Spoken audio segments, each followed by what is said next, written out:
senza...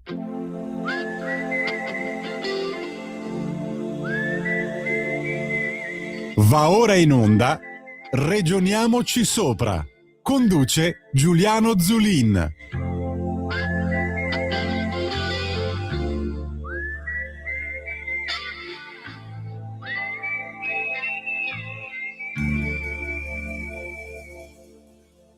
Buongiorno amici di Radio Libertà, Regioniamoci sopra, Giuliano Zulin con voi. Oggi siamo in diretta da Roma perché c'è un evento incredibile e particolare, perché la Regione Lombardia presenta un piano, diciamo una accelerazione degli investimenti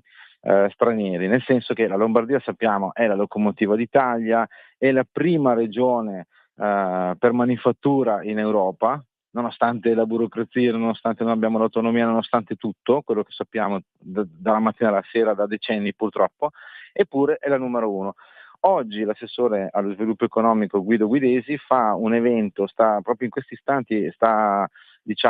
spiegando alla stampa estera perché bisogna venire a investire in Lombardia e perché qual è lo scatto nuovo? Il fatto che non più solo la Lombardia punta a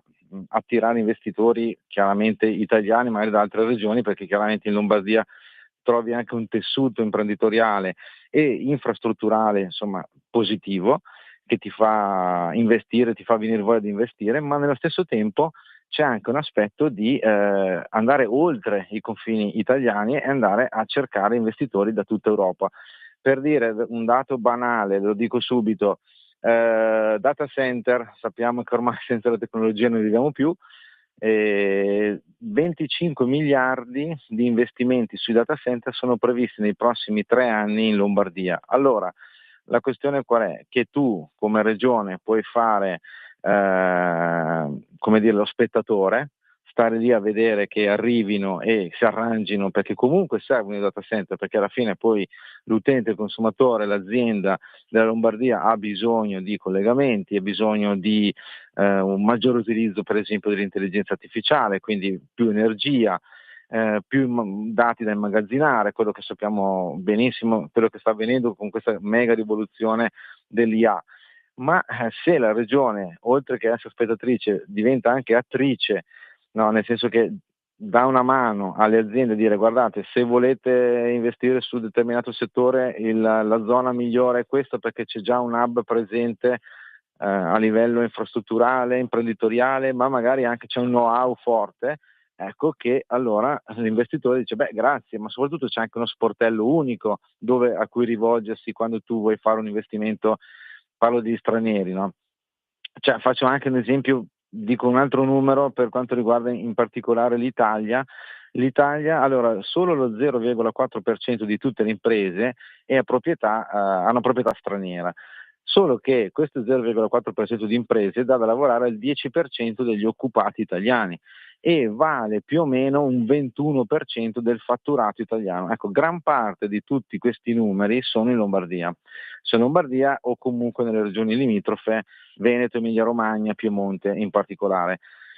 Che fatalità, noi lo diciamo sempre, no? Cioè, fatalità sono le regioni, poi a parte l'Emilia Romagna che insomma la chiede al giorno alterni l'autonomia, appunto sono le regioni che chiedono di avere un'autonomia, ma ripetiamo sempre noi, non l'autonomia di fare quello che fare da soli, fregarsene del resto del paese, ci mancherebbe altro, ma vogliono l'autonomia per poter attirare in questo caso ancora maggiori investitori, fare ancora di più del bene al proprio territorio, ai propri cittadini, alle proprie imprese,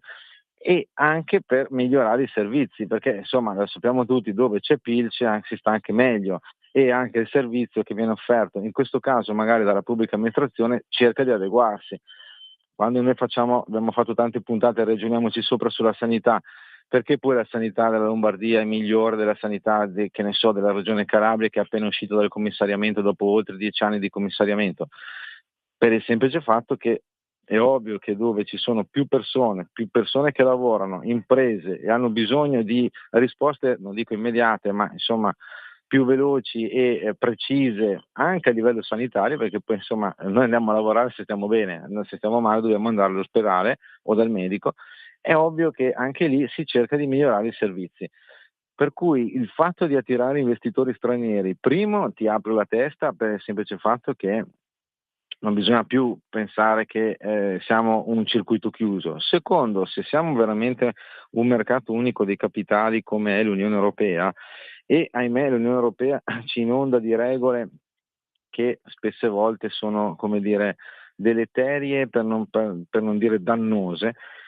allora l'unica alternativa è andare in controtendenza, dire ok, cerchiamo di fare qualcosa di bene, di positivo, del bene per il nostro territorio, come aiutando gli investitori internazionali che magari telefonano, chiamano, dicono ma noi potremmo venire in Italia, vorremmo fare qualcosa, in tutti i settori c'è la tecnologia, ma ce ne sono una marea,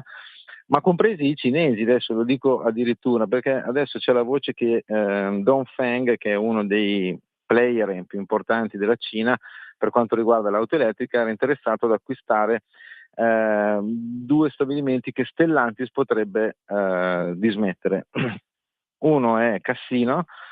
nel Lazio, e poi si parlava addirittura di Mirafiori, che è l'impianto, la fabbrica storica della Fiat a Torino. Ecco, diciamola tutta, se il cinese viene qua, investe, crea posti di lavoro e addirittura migliora la redditività di un'impresa e crea ulteriori occupati, beh, chi siamo noi per dire di no? Anche perché, diciamola tutta, se l'Unione Europea ci ha creato delle regole che alla fine favoriscono i cinesi invece che gli europei, noi dobbiamo cercare di, a questo punto, guardare in faccia la realtà e dire ok, lavoriamo con i cinesi per fare del bene a chi? Al nostro territorio, perché poi alla fine, diciamola tutta, quando si parla di autonomia, si parla sempre, lo diciamo 1800 volte a ogni puntata, ma meglio ribadirlo, dobbiamo parlare di come star meglio noi, nel nostro piccolo, il nostro vicino di casa, il nostro paese, paesino, la nostra città, il nostro territorio, cioè dove siamo nati, cioè l'amore per la nostra terra, che possa essere sempre una terra ospitale, ma soprattutto che possa sempre migliorare affinché ci sia un futuro, perché poi banalmente andiamo proprio all'origine, cioè il senso nostro banale della vita, no? Che ci sia una continuità, come l'arte è la continuità di un essere umano nell'eternità attraverso un'opera, la stessa roba la facciamo nel nostro piccolo, con la vita di tutti i giorni, e soprattutto lo fanno gli imprenditori italiani, lombardi, veneti, piemontesi, emiliano-romagnoli, liguri, chiunque sia, la fanno tutti i giorni tirando su, come dire, la porta del capannone o dell'ufficio affinché la gente possa avere uno stipendio, crescere, migliorare, fare dei figli e portare avanti una comunità. Questo è alla fine il senso finale banale, se vogliamo dirlo, ma molto semplice e pragmatico dell'autonomia. Autonomia che non danno da Roma, perché sappiamo benissimo che la burocrazia serve sempre per rallentare, e la burocrazia, visto anche le fibrillazioni che vediamo al governo, soprattutto dentro il partito di Fratelli d'Italia, non aiutano certo una velocità nelle riforme, nei cambiamenti che servirebbero al Paese proprio per essere pronto alle nuove sfide, perché adesso c'è un contesto geopolitico di guerra, di conflitti, di tutti contro tutti, incertezza, nell'incertezza non si investe, quindi quando non si investe vuol dire che si blocca qualcosa, si inceppa, i redditi potrebbero calare, abbiamo letto poche ore fa di Electrolux che potrebbe chiudere 4 stabilimenti in Friuli, cioè nel senso metà dei dipendenti potrebbero essere mandati a casa, che sono per esempio anche in Veneto, in Friuli, nelle Marche, non solo per colpa delle regole europee, ma anche per il semplice fatto che lì non c'è tanta voglia di investire. E invece se trovi l'autonomia ti dice ok, in questo caso qua l'assessore Guidesi pochi secondi fa, proprio parlando alla stampa estera, dice è vero che il contesto internazionale ti fa scappare o non ti farebbe alzare dal letto la mattina, perché dice vabbè ma ci sono le guerre, c'è l'inflazione, c'è il petrolio oltre $100, cosa facciamo noi? Invece proprio adesso che devi seminare per trovare il terreno fertile affinché quando la guerra finirà, perché tanto le guerre finiscono, il mondo va avanti, non sta lì a guardare, e se tu ti prepari per il futuro sei in pole position, come direbbero in televisione, no? E mentre se tu sei lì a guardare che aspetti che finisca la guerra, che finisca la tensione, non farai mai niente perché le tensioni ci saranno sempre, ci sono sempre, solo che a volte poi noi, quando la TV non ci dice che,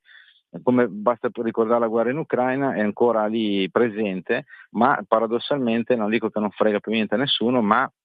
ai noi o per fortuna, ognuno giustamente ha il suo giudizio, si va avanti lo stesso. Il prezzo del gas è nettamente calato perché proprio in quel momento là di mega tensione mancava il gas, il prezzo andò a oltre 350 euro per megawattora,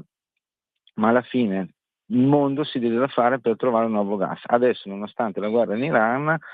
siamo con un gas a 45 euro megawattora, è sempre il doppio rispetto al pre-Covid, ma è ancora tollerabile. E stessa cosa avverrà per il petrolio, perché faccio un esempio, tra Brescia e Bergamo c'è un distretto delle valvole che servono per l'industria proprio degli idrocarburi, perché per far passare il gas o soprattutto il petrolio, fondamentali affinché appunto il petrolio e poi la materia prima arrivi poi tra virgolette dal pozzo ai container finché poi arriva a casa nostra, alle nostre imprese, a quando noi andiamo a fare il pieno. Ebbene, parlando con questi imprenditori, che fra poco c'è anche questa fiera a Bergamo che si chiama IVS proprio sulle valvole, di cui l'Italia è terzo al mondo, fatalità, superando addirittura gli Stati Uniti, cioè per dire la Cina e l'India sono il primo e secondo, e l'Italia con solo 2 o 3 province, in particolare Brescia e Bergamo, è il terzo al mondo. Benissimo, ecco, queste aziende qua dicono sì, adesso c'è questa tensione, ma noi stiamo investendo perché poi ci sarà una marea, tutto il mondo sta investendo per portare avanti più petrolio e arriveremo ad avere una, non dico essere inondati di petrolio, per carità di Dio, la speculazione è quella che si dice sempre, ci sarà sempre, per carità, ma avremo un prezzo che crollerà come è successo per il gas. Ma se tu non investi adesso, parliamo delle valvole, ma parliamo degli investimenti per la Lombardia o per qualsiasi territorio, e devi fare con le mani legate perché non hai l'autonomia, non hai la possibilità di usare la leva fiscale, regali una marea di gettito all'Italia, inteso come Stato italiano, e non te ne ritornano molto meno. Allora cosa devi fare? Devi andare di idee, di cambiare gli schemi e aprire le porte agli investitori internazionali perché continuino a far del bene al proprio territorio. Chi invece non fa del bene al proprio territorio, e lo diciamo amaramente, sono certi documenti che escono per esempio dal Viminale, no? C'è questo decreto che si chiama opere medie. Opere medie sono le opere che servono, che sono i finanziamenti che diciamo lo Stato centrale dà ai comuni per manutenzioni, insomma un po' di lavori che servono chiaramente per i comuni. Ebbene, adesso mi sono tirato giù dei dati perché è incredibile, per non sbagliare e per non dire cavolate. E allora, su 924 comuni beneficiari di questi fondi di opere medie, ben 405 hanno un risultato negativo, un bilancio negativo. Allora già qua ne partiamo male, perché se un sindaco come dire, non ha dormito la notte, ha fatto i salti mortali per tenere i conti in positivo, qual è il risultato? Qual è il suo premio? Il suo premio è quello di come dire, vedersi sorpassato da chi invece ha gestito male il comune o comunque non si è impegnato fino in fondo, quando noi parliamo di responsabilità che è la base dell'autonomia. Ecco, qua in questo caso, in questo decreto, ai noi, 405 comuni beneficiari su 924 presentano un bilancio negativo, eppure ricevono soldi. Quanti soldi? 700 euro, 8 milioni su una torta di 1,37 miliardi, cioè molto più della metà. E quindi, insomma, magari sono meno comuni, però ricevono più soldi, che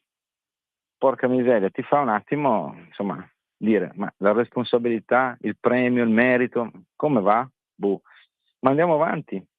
Allora, il 63% dei comuni che beneficiano di questo fondo opere medie, e parliamo appunto di centinaia di milioni, sono presenti al sud e nelle isole. Insomma, il 63% dei comuni che beneficiano, quindi gran parte con un bilancio negativo, si trovano nelle regioni meridionali e quelle insulari. Soltanto il 12% dei comuni si trova al nord. Quindi su questa torta di 1.370 milioni, più o meno 120 milioni vanno al nord, il resto va nel resto d'Italia, appunto, in particolar modo il 63% va al sud e alle isole. Ultimissimo dato, di queste risorse, di questo 1.370 milioni, quando noi dopo, faccio una parentesi, ci lamentiamo che il comune non fa il servizio scadente, l'erba è alta, la retta per la casa di riposo è alta, il lampione è spento, l'asfalto è bucato, ci lamentiamo di queste robe qua. Ecco, Campania, Calabria e Sicilia prendono il 53% delle risorse. La foto che volevo fare oggi qui a Ragioniamoci Sopra è che da una parte, nonostante la burocrazia, nonostante la UE, nonostante la pressione fiscale altissima, nonostante quello che sappiamo, c'è chi si impegna ad attirare più capitali, investitori, per migliorare le condizioni, oltre che per creare lavoro, e quindi per migliorare le condizioni di vita della propria gente, del proprio territorio e delle proprie imprese, ovviamente. Parlo della Regione Lombardia con l'assessore Guido Guidesi. Ci sono poi invece altri comuni, dove dall'altra parte vediamo che i comuni che magari non si sono impegnati al massimo e presentano un bilancio negativo, ma soprattutto quelli del sud, che in realtà, io ricordo, dovrebbero beneficiare di una grande fetta del PNRR, si vedono invece strapremiati da un documento del Ministero dell'Interno per quanto riguarda i finanziamenti per le cosiddette opere medie, che sono le opere medie che fa un comune medio. Allora, noi siamo sempre qui a denunciare queste cose per evidenziare le cose positive, ma anche per evidenziare le cose negative, ma non per altro, ma perché bisognerebbe arrivare un giorno a dire che bello, hanno premiato uno che se lo meritava. E invece a volte chi se lo merita deve andare a cercarselo il premio. Invece chi non se lo merita, a volte il premio non solo ne riceve uno, ma ne riceve 2, 3, 4. Su questa amara riflessione vi saluto, vi do l'appuntamento la prossima settimana, sempre qui con Regioniamoci Sopra, Giuliano Zulin su Radio Libertà, e come sempre buona autonomia a tutti. Ciao!